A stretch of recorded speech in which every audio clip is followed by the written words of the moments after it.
crows and the pigeon. कौवे और एक कबूतर.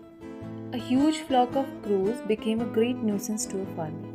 कौवों का एक बहुत बड़ा झुंड एक किसान के लिए बहुत बड़ी परेशानी का कारण बन गया था.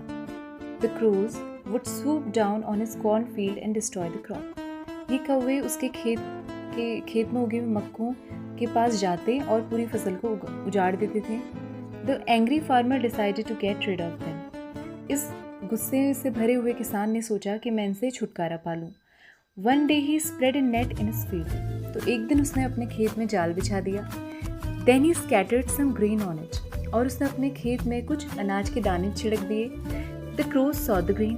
कौवों ने अनाज देखा. They came down to eat the grain. और ये ग्रेन खाने के लिए खेत में आ गए. They were caught in the net. और किसान ने उनको अपने जाल में फंसा लिया. The farmer was glad to see the trapped crows.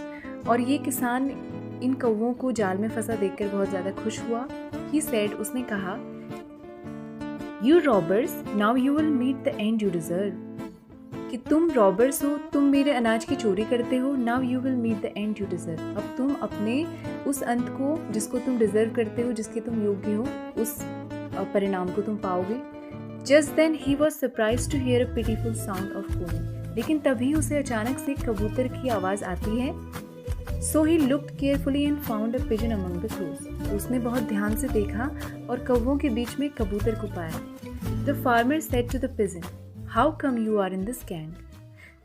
उस फार्मर ने पिजन से पूछा कि तुम इस गैंग में कौवों के साथ कैसे आ गए. Anyhow, I'm not going to spare you. चाहे जो भी कारण हो, लेकिन मैं तुम्हें छोड़ने वाला नहीं हूँ. You have chosen bad company. क्योंकि तुमने बुरे कौवों का बुरों का साथ चुना है. And so you must suffer. इसीलिए तुम्हें भी परेशानी का सामना करना पड़ेगा. Saying so, the farmer whistled to call his hounds. और ऐसा कहते हुए उस किसान ने अपने शिकारी कुत्तों के लिए सीटी बजाई उनको बुलाने के लिए. The hounds came and killed all the birds one by one. किसान के शिकारी कुत्ते आए और उन्होंने इन चिड़ियों को एक के बाद एक करके मार दिया. Moral of the story is, better be alone than falling in bad company. बुरी संगत में पड़ने से अच्छा है कि हम अकेले रहें. Thank you for watching. Like, share and subscribe to the channel.